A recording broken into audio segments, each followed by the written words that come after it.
ओम भूर्भुवस्सः तस्सवितुर्वरेण्यं भर्गदेवस्य धीमहि धियो यो न प्रचोदयात्। जय मा भद्रकाली। नमस्कार आमार प्रिय मेष राशि बंधुरा, छबिर प्रतिभा चैनेले आपनादेर सुस्वागत। बंधुरा আপনারা জানুন আপনাদের রাশির উপর বিশেষ শুভ প্রভাব কি পড়তে চলেছে, তাই এই ভিডিও শীঘ্র দেখুন। বন্ধুরা, এক ছোট পরিবর্তন অনেক বড় সফলতার অংশ হয়। আজ অক্টোবর 2024-এ আমরা প্রবেশ করেছি, আর এখানে দেখতে দেখতে 2024-এর 9 মাস ব্যতীত হয়ে গেছে, মানে শেষ হয়ে গেছে। এবার এই এক এমন মাস হচ্ছে অক্টোবরের মাস, যে মাসে 6 গ্রহ নিজের চাল বদলাচ্ছে, মানে নিজের স্থান পরিবর্তন করছে। তার নক্ষত্রের মাধ্যমে হচ্ছে, অথবা নিজের রাশি থেকে অন্য রাশিতে যাচ্ছেন। তাতে হবে কি? তবে শুনুন, শনিদেব যখনই 3 অক্টোবর নিজের নক্ষত্র পরিবর্তন করবেন, আর এক এমন নক্ষত্রেতে পরিবর্তন করবেন যেখানে রাহুর সাতসা নক্ষত্রেতে শনিদেবের গোচর হয়ে যাবে। আর শনিদেব বসে তো আছেন বর্তমানে মেষ রাশির নিজের ইনকামের ভাবে, আর ইনকাম ভাব থেকে বেরিয়ে অথবা ইনকাম ভাবে বসে বসে ইনি 12 ঘর অর্থাৎ খরচের ঘর আর বড় ইনভেস্টমেন্টের ঘরের প্রতিফলও দেবেন। বন্ধুরা, দেখা যায় তো শনিদেব এক এমন গ্রহ হয় আপনাদের নিয়ে, মানে মেষ রাশির জাতকদের নিয়ে, যিনি আপনাদের দশমস্থ হনই, বরং ইনকামের মালিকও বনেন। 3 অক্টোবর থেকে এই এক বড় পরিবর্তন দেখা যাবে, যার প্রভাব পুরা ডিসেম্বর 2024 পর্যন্ত থাকবে। অর্থাৎ একথা তো নিশ্চয় হয়ে গেল কি ইনকামের প্রাপ্তি আমাদের হবে, আর যখন ইনকামের প্রাপ্তি হবে তখনই তো আমাদের কোনো বড় ইনভেস্টমেন্টে অথবা বড় খরচ হওয়ার যোগ বনবে। এবার শনিদেবকে দেখুন, এখানে শনি ঠিক ইনকামভাবে বিরাজমান আছেন, আর ঠিক তার 1 ঘর আগে রাহুদেব থাকবেন। অর্থাৎ এ সময় এক বড় ধন লাভের আর তার সাথে সাথে কোনো বড় ইনভেস্টমেন্টেরও সময় হতে পারে। যদি আপনারা প্রথম থেকেই ধনের খরচায় পরিশান আছেন, তাহলে সেই খরচার অধিকতা এই মাসে আরও বেশি বাড়তে পারে। এই জন্য এই মাসকে সন্তুলিত রাখার জন্য আপনারা ধনের নিবেশ করবেন, ব্যাংকে রাখবেন, অথবা নিজের কোনো অন্য কাজে, যেমন নিজের ব্যাপার বিজনেসের মধ্যে, অথবা নিজের চাকরি ক্যারিয়ারে নিয়ে নিজের ধনকে লাগাতে পারেন। যে ব্যক্তিরা বিদেশে থাকেন অথবা বিদেশ সম্বন্ধিত কাজ করতে চান, তাহলে এই শনির নক্ষত্র পরিবর্তন এক ভালো পরিণাম দেবে। ঠিক এই 3 অক্টোবর থেকে আপনারা যদি ইম্পোর্ট এক্সপোর্ট সম্বন্ধিত কাজও করেন, তাহলে অক্টোবর মাসের 3 তারিখ থেকে এক পজিটিভ সিচুয়েশনকে আপনাদের সামনে প্রস্তুত করবে। এবার কথা বলি আপনাদের নিজের রাশি মঙ্গলদেবের। মঙ্গলদেব এক এমন গ্রহ হন যার উপর সেনাপতির আধিপত্য প্রাপ্ত হয়, আর তিনি স্বয়ং এই সময়ে গোচর অবস্থাতে তৃতীয়ভাবেই নিজের ভ্রমণ করছেন। যখনই 10 অক্টোবরের তারিখ আসে, তখনই এই 10 অক্টোবর থেকে 29 অক্টোবর পর্যন্ত এই মঙ্গল প্রবিষ্ট হয়ে যাবেন চতুর্থভাবে। লগ্নের স্বামীর চতুর্থভাবে যাওয়া আপনাদের নিয়ে শান্তির প্রদর্শিত করবে, কিন্তু এখানে মঙ্গল 4 নম্বরের রাশির উপর থাকবেন, যা কি মঙ্গলের নিচ রাশি হয়। আর এই কারণেই হয়তো আমাদের মানসিক অশান্তিও আসতে পারে। বিশেষ দিক দিয়ে স্বাস্থ্যের উপর ধ্যান রাখার আবশ্যকতা হবে, বিশেষ করে 10 অক্টোবর থেকে, কারণ মেষ রাশির স্বামী নিচ অবস্থাতে আসছেন। এ থেকে বাঁচার জন্য বা এই সময়কে অনুকূল করার জন্য হনুমান মহারাজকে সিঁদুর অর্পণ করবেন। এতে হনুমান মহারাজ অত্যন্ত খুশি হন। সিঁদুর লাগালে সকল কাজ হয়ে যায়। সেই হিসাবে যদি আমরা লাল রং অথবা যা কি মঙ্গলের তত্ত্ব হয় হনুমান মহারাজের উপর অর্পণ করি, তো এই মাসে যে মঙ্গল নিচ হচ্ছেন তা খারাপ প্রভাব পড়বে না। আর বরং এই সময়ে যে হচ্ছে আমাদের প্রকৃতির দৃষ্টিকোণ দিয়ে এক অনুকূল সময় হয়ে যাবে। কারণ চতুর্থ ভাব আমাদের ভূমির স্থান হয়, আমাদের জন্মভূমির স্থান হয়, অর্থাৎ মঙ্গল এখানে এক পজিটিভ সিচুয়েশন আপনাদিকে দেওয়াতে পারে। এরপর 9 অক্টোবরে এক সবথেকে বড় মহত্বপূর্ণ গোচর পরিবর্তন হবে। এই দিন দেবগুরু বৃহস্পতি, যিনি ঠিক আপনাদের দ্বিতীয়ভাবে বৃষভ রাশিতে বসেছেন, এই বৃষভ রাশিকে মেষ রাশির আগের রাশি মানা যায়, আর এক ধনবর্ধক স্থিতি। আর যখনই ইনি 9 অক্টোবর থেকে 4 ফেব্রুয়ারি পর্যন্ত এখানে বক্রি অবস্থায় থাকবেন, মানে ইনার পাশে যে প্রতিফল হয় তা এক ঘর পেছনের পরিণামও আমাদের মিলবে। এবার এখানে মঙ্গল, যিনি আপনাদের স্বাস্থ্যের উপর যে খারাপ প্রভাব প্রদান করছিলেন নিচ অবস্থাতে যে, কিন্তু তার পূর্বে ঠিক 9 অক্টোবরে গুরুর বক্রি অবস্থাতে যাওয়া আপনাদের স্বাস্থ্যে এক নতুন উন্নতি নিয়ে আসতে পারেন।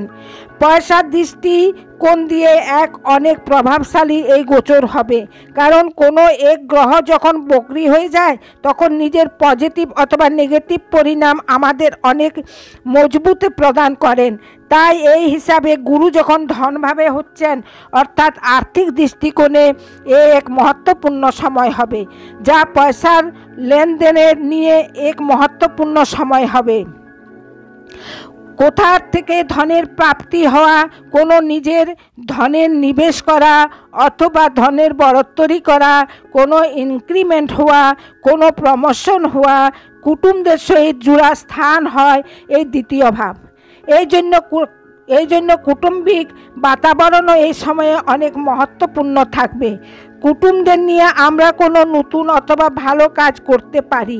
যখন গুরুদেব বক্রি হবেন মানে আপনাদের ভাগ্যের স্বামী হন, ভাগ্য নবম ভাবের স্বামী হয়ে ইনার পজিশন বনেছে দ্বিতীয়ভাবে। এই জন্য ভাগ্য উন্নতিতে বক্রি অবস্থায় আসা মানে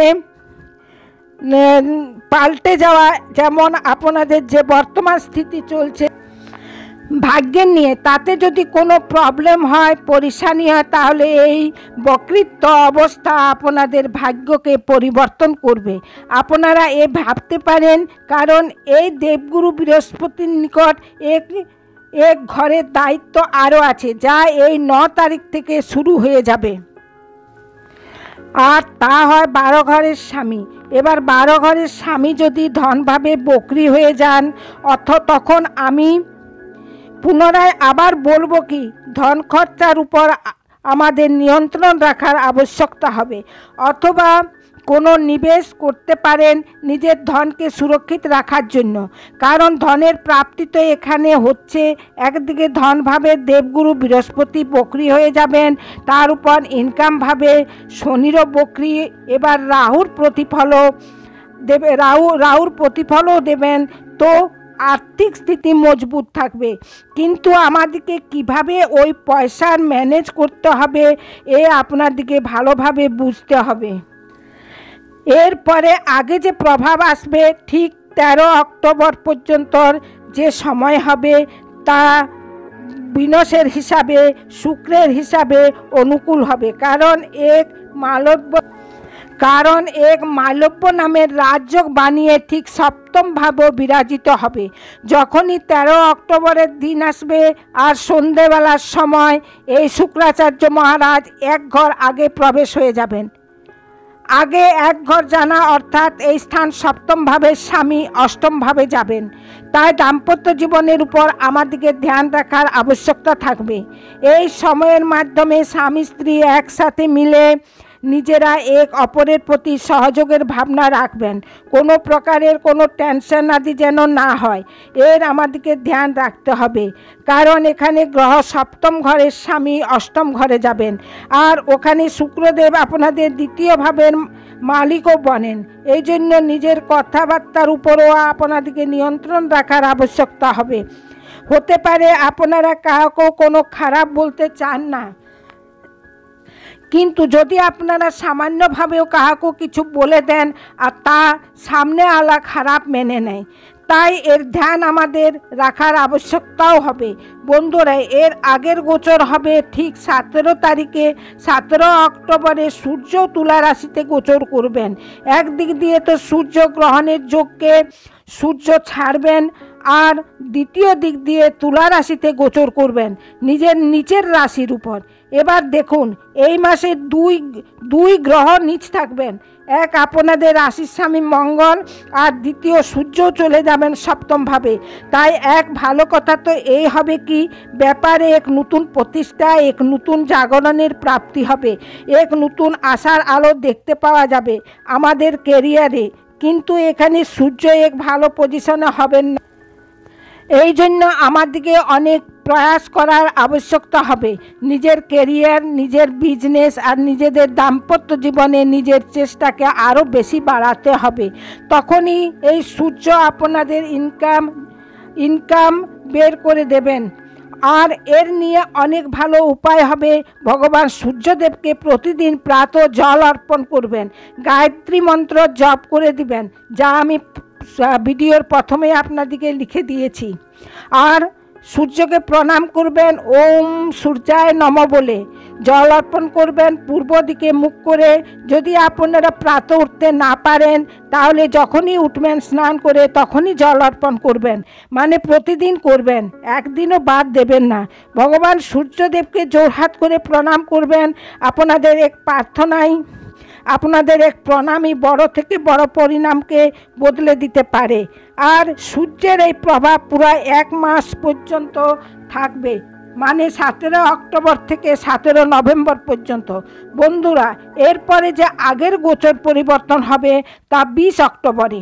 20 অক্টোবরে আপনাদের রাশির স্বামী মঙ্গলদেব কর্ক রাশিতে চলে যাবেন।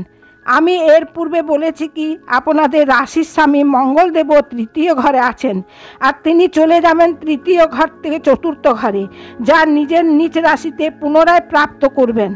এই জন্য আমাদেরকে শুধু 2 জিনিসের ধ্যান রাখতে হবে। তার মধ্যে সর্বপ্রথম হলো নিজের রাগের উপর আমাদেরকে কন্ট্রোল রাখতে হবে, কারণ মঙ্গল আমাদেরকে ক্রোধিত করতে পারে। আর যখন মঙ্গল নিচ অবস্থাতে থাকবেন, এই জন্য হনুমান মহারাজের উপর সিন্দুর অর্পণ করবেন, একদম ভুলবেন না। বিশেষ দিক দিয়ে মঙ্গলবারে ভগবান সূর্যকে প্রসন্ন করার জন্য ভগবান সূর্যকে জল অর্পণ আর প্রণাম করা একদম ভুলবেন না। আর এই মাস পুরা হনুমান চালিসার পাঠ অবশ্যই করবেন, কারণ সূর্য ভগবানে হনুমান মহারাজকে শিক্ষা প্রদান করেছিলেন। তাই কেবল এক হনুমান মহারাজের আরাধনা করলে আমাদের মঙ্গল এবং সূর্য দুইজনেই কন্ট্রোলে হবেন। বন্ধুরা, আর এই মাসে এক বড় অবসরের খোঁজ হয়েছে। এই মাসে আপনাদের নিকট উপস্থিত হবে, কারণ এক বড় চমৎকার যদি আপনারা দেখছেন তো তা হবে দেবগুরু বৃহস্পতির উপরই। আপনারা দেবগুরু বৃহস্পতির উপরে আপনারা লাগাতে পারেন, কারণ ইনি ভাগ্যের মালিক তো হন। আর শুধু এই মাসেই নয়, বরং 4 ফেব্রুয়ারি পর্যন্ত আপনাদের সাথ ছাড়বেন না। আপনাদের ভাগ্য আর ধনের স্থিতিকে অনেক মজবুত বানিয়ে রেখে আপনাদের সাথে সাথ দেবেন। বন্ধুরা, আশা করি আপনারা সকলে বুঝেছেন, আপনারা সকলে জেনেছেন। আমার বোঝানোর প্রয়াস যদি আপনাদের ভালো লেগে থাকে, তাহলে ছবির প্রতিভা চ্যানেলকে সাবস্ক্রাইব করে পাশে রাখা বেল আইকনটা প্রেস করে দিবেন, আর ভিডিওকে লাইক করে দিবেন, শেয়ার করে দিবেন, আর কমেন্ট বক্সে কমেন্ট করে জানাবেন ভিডিও আপনাদের কেমন লাগলো। আর জয় মা ভদ্রকালী 3 বার অবশ্যই লিখবেন। বন্ধুরা, গায়ত্রী মন্ত্রটা আমি প্রথমেই বলে দিয়েছি, যদি আপনারা না জানেন তো সেখান থেকে লিখে নেবেন। ধন্যবাদ।